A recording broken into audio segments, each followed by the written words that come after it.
بسم الله الرحمن الرحیم باب بیان ان افضل الصدقه صدقه صحیح الشحیح. مخکې تاسو یو حدیث اورېدلی دی.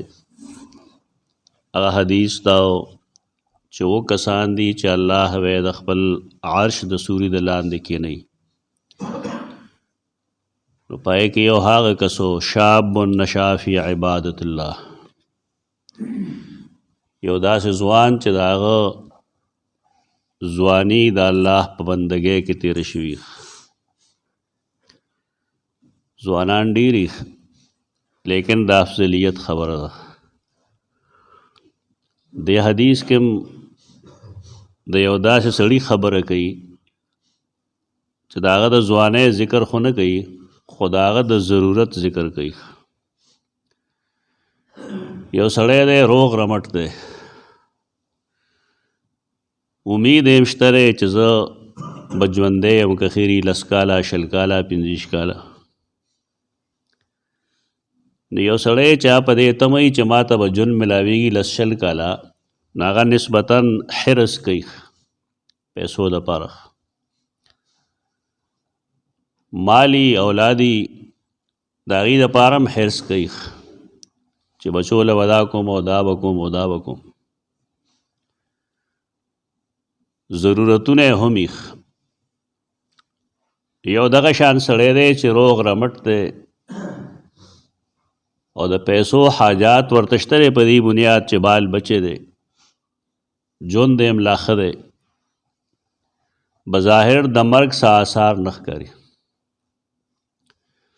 بل طرف ته یو داسې سړی دی چې هغه مالدار خو دی لیکن د هغه مرګ تقریبا نږدې دی، ځکه یا بوډا شوی دی ډېر یا بیمار دی. خو دا کم چې بیمار دی نو ورته د پیسو ضرورت به نه وي، مرګ ته چې نږدې نو ورته بیا د پیسو ضرورت نه وي. دوه قسمه کسان شو، یو روغ رمټ دی امید یې شته د ژوند، او بل داسې دی چې د هغه امید د ژوند نشته. په دې کې بعد د کم سړي خیرات د ټولو نه غوره وي. دې کې تقابل دی. اوس د هغه کس خیرات به غوره وي څوک چې روغ رمټ دی او د ژوند امید یې شته دی. دته شحیح وي. دلته کې شح اصل کې هغې شومتیا ته وایي چې هغه د حرص د وجې ډېره شي. د زیاتوالي امید یي د عمر د بچو، هغې دپاره یو سړی شومتیا کوي نو هغه ته شحیح وایي. او یو اسې یو سړی چې شومتیا کوي نو هغه ته شحیح نه وایي، هغه ته بخیل وایي. ثواب الله هغه چاله ډېر ورکوي چې د هغه د ژوند امید شته دی، د پیسو حاجت ورته هم شته دی. لیکن د قرآن مجید حکم دی چې وَيُؤْثِرُونَ عَلَىٰ أَنفُسِهِمْ وَلَوْ كَانَ بِهِمْ خَصَاصَةٌ. د مسلمانانو کار دا دی چې د هغې خپل هم حاجات دي لیکن هغې ایثار کوي. د ایثار تعریف د دین کتابونو کې او د لغت کتابونو کې دا دی چې یو سړی خپل ضرورت قربان کی او د بل حاجت پوره کی نو دی ته ایثار وایي. زمونږ خو متل عجیب دی که نه، مونږ وایو اول ځان دی ورپسې جان دی. لیکن قرآن چې د مؤمنانو کم تربیت کوي نو هغه دا دی چې وَيُؤْثِرُونَ عَلَىٰ أَنفُسِهِمْ، دی به ایثار کوي، قرباني به کوي. دې حدیث کې د هغې سړي ذکر کوي چې هغه ته ښه ضرورت شته دی، امید د ژوند یې هم شته دی، روغ رمټ دی، پیسو ته حاجت دی، د بال بچ دپاره دی شوم هم دی. نو که دی په دې وخت کې خرچه وکړي د خرچه افضل ده په مقابله د هغې سړي کې چې هغه خپل ژوند ډزولی دی، خپې په ګور کې دي او دی اوس وایي چې دا پلانکې د پلانکي شو پلانکې ځای خرچ کوي، د دې ثواب دومره نشته. وجه ښکاره ده. هغې ځوانۍ کې هم کار ښکاره و، دې کې هم کار ښکاره ده. د ځوان عبادت الله ته پسندیده پدې دی چې ځوانۍ کې انسان هر قسم جرم کولی شي او تیښتم کولی شي ځانم بچ کولی شي او چې کله سړی بوډا شي نو دی هر قسم ګناه نشي کولی تیښتم نشي کولی او ځانم نشي بچ کولی نو یو سړی چې هغه ځوانۍ کې خپله ځواني تېره کړه نو الله ته دی پسندیده دی وجه څه ده وجه دا ده چې دی څه کار کوي نو هغه واقعي دی متقي دی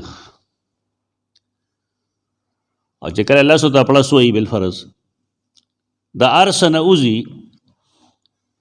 د دنیا کار نشي کولی بالفرض په کور کې بچي نوسي نوسانو ته بدلېږي اجرې شته دی نه چې پکې کیني خو جومات ته به راځي بس نو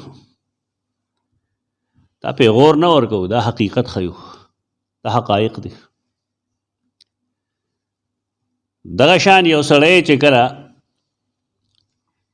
هغه ښه ځوان دی مالدار دی صاحب وسعت دی او دی خرچه کوي په هغې وخت کې چې درته په خپل هم ضرورت شته نو دی بهتر دی په مقابله د هغه چا کې چې خپل مرګ لیدلی او بیا وایي چې ما پسې پلانې خیرات وکړې پلانې خیرات وکړې هغې نه دې وخت کې خرچه ښه په د حدیث دغه مفهوم دی حدیث ابی هریرة رضی اللہ تعالی عنہ د سیدنا ابو هریرہ رضی اللہ عنہ حدیث تے فرمائی جا رجل الی النبی صلی اللہ علیہ وسلم فقال یا رسول اللہ صحابو طریقہ دارا چې هغې دین د هغه نه تپوسي ملګري خوشته دی لیکن دا زمونږ د دین مزاج دی چې یو سړی اول څه مسله ګوري قرآن کې به وګوري هلته نه وي نو بیا د رسول الله صلی الله علیه وسلم احادیثو کې او د هغه په سنتو کې وګوري هغې نه وروسته راشي بیا نو د صحابه کرامو عمل کې وګوري بس د دین دغه درې ماخذ دي بنیادي د ائمه مجتهدین د هغې هغه اجتهاد چې هغه د دریو څیزونو نه ماخوذ وي هغه قابل قبول وي هسې نه اوس خو زموږ لانجه ډېره خرابه شوې ده عالم سړی وایي مسله ته وتپوس نه به دا ته یې پلان کې کتاب کې لیکلي پلان کې کتاب نه زما رب څه وایي په دې باره کې الله علم جوټي ورکړه د یو څیز په باره کې رسول الله صلی الله علیه وسلم څه فرمایلي دي او قرآن و حدیث کې چې څه حکم دی نو صحابه هغه څنګه منه دقه صحیح طریقه ده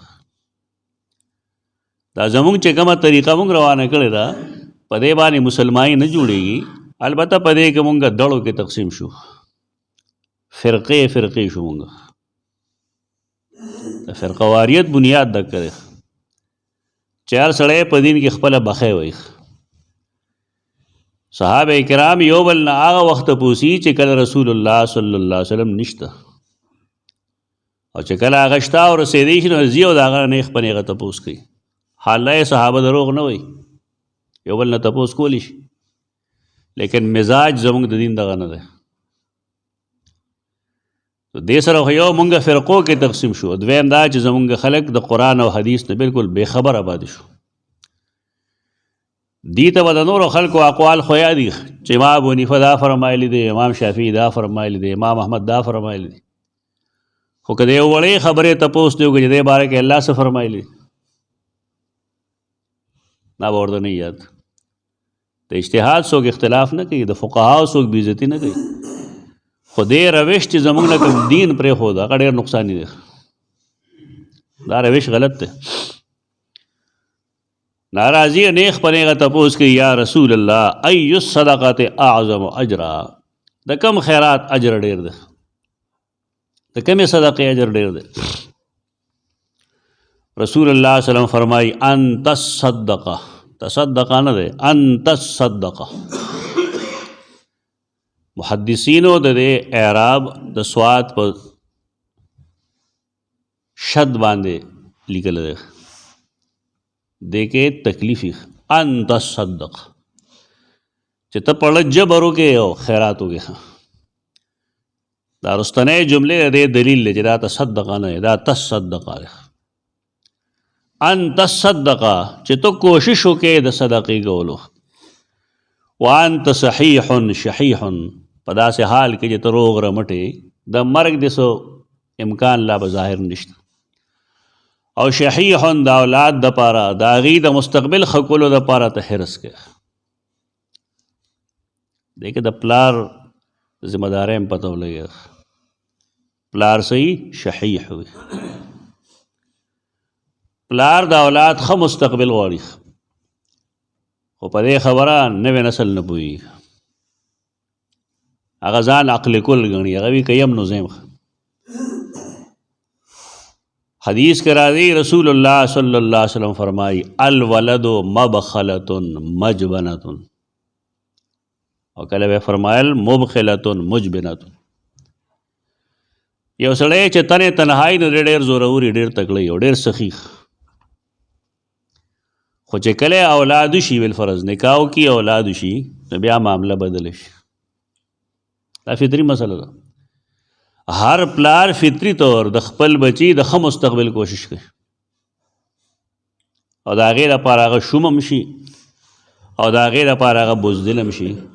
که څوک ورته دوه څلور خبرې وکړي دی وایي یاره واړه واړه بچي مې چا سره به جنګ کوم. د پیسې د بچ کولو کوشش کوي. اولاد چې راشي ناسه چل گئی، ابوی پلار مونږ له څه کړي. دا تا چې ګبرو پهلوان جوړ شوی دا نه چا جوړ کړی، پتا خرچه نه ده شوی. پلار ته شحیح وایي. د دې ټول اولاد خیال لایي چې راګنده دا شان لوی پیدا شوی. پلار په کومه غریبۍ کې زمونږ تربیت کوي. مونږ ته خبره یاده ده، او چې یادو یا نو جړه راځي راله چې کومو حالاتو کې زمونږ والدینو زمونږ تربیت کړی دی، تعلیم یې کړی. شحیح هغه چاته وایي البخل مع الحرص، د اولاد د ښه کېدو دپاره چې کوم سړی شومتیا کوي او حرص کوي دته شحیح وایي. دا ضرورتمند دی. بچی شته دی لیکن د هغې باوجود دی چې کوم دی خرچه کوي. تخشى الفقر، په داسې حال کې چې د غریبۍ نه یېرېږي. پیسې در سره لګي خو که ته په هغې کې څه خرچ کړې نو ته وایې یاره اوس بیا به غریب شم بچي مې دي. وتأمل الغنا، او ستا امید وي خواهش دی د مالدارۍ. دا زمونږ اندروني کیفیات دي. دا وي هر وخت یو سړی چې بال بچهدار شي نو دا کوشش دا وي چې یاره مال الله ډېرې پیسې راکړي، زه خپلو بچو سره داسې وکړم داسې وکړم داسې وکړم. او د یو انسان چې داسې حالي دا کم چې د حدیث کې ووایي او دی دغه وخت کې خیرات وکړي نو دا بهترین صدقه ده. حاجت باوجود شو که نه، یعنی خپلې پیسو ته ضرورت شته لیکن د الله خیال یې وساته، د هغه د حکم خیال یې وساته. ولا تمهل، او د هغې وخت انتظار مه کوه حتی اذا بلغت الحلقوم، چې کله ساه مرۍ ته راورسي. خلک په دې تمه چې زه کله مرګ ته نږدې شم که نه، مکتب استادانو ویل چې ماشومانو ته به ویل، ځوانانو ته به ویل چې تاسو باندې شیطان یو حمله وکړه. هغه حمله دا ده چې تاسو ته دا ښیي چې ته خو لا هلک یې، تاله وادم نه دی کړی. څه کوې په دې طریقه شیطان ته بې لارې کړی. څه پته لګي که ته ځوانۍ کې مړ شي نو بیا چا سره خو سرټیفیکیټ د مرګ نشته. چې واده وکړي نو بیا ورته څه وایي تا خو لا بچي نه دي راوړي، ته خو لا پلار شوی نه او ته خو لا نیکه شوی هم نه. دا ټول د شیطان هغه امیدونه دي. تلههم العمل، دې ته عمل وایي، هسې امیدونه دي. ولا تمهل حتی اذا بلغت الحلقوم، وخت مه لګوه، انتظار مه کوه د دې خبرې چې کله ساه مرۍ ته راورسي که نه، ساه حلقوم ته راورسي. قلت لفلان کذا، نو ته وایې دغه مال د فلان کې شه، ولفلان کذا، او دغه د فلان کې شه، وقد کان لفلان، او د فلان کې فلان کې فلان کې شه.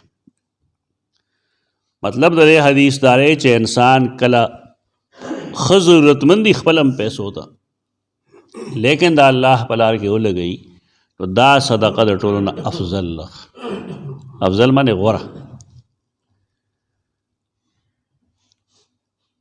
سړی د دې ته انتظار نه کوي چې زه مرګ وخت کې به دا چلو کوم هغې وجه دا ده چې مرګ هغې نه څوک خبر نه دی رسول الله صلی الله علیه وسلم فرمایي په تاسو کې هر یو کس ته مرګ چې کوم دی د شراک النعل نه زیات نږدې دی شراک النعل سپلی چې کله جوړي چمیار نو پای کې دوه ګوډې کې یو پای کې شاته چړیه وي هغې چړیو ته هم شراک النعل وي او یو داسې تسمه چې هغه دا دواړه ګوډیه کې یو ځای کوي د مخې طرف نه هغې ته هم شراک النعل وي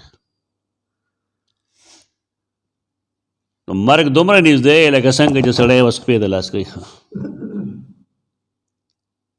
سړی چې دا تصور وپېژني په دې ځان پوهېږي نو بیا دی سم دمي دا خو دنه مرګ ګیر شوي د هغې د وجې دا مصیبتونه راشي اقول قولي هذا استغفر الله لكم ولسائر المسلمين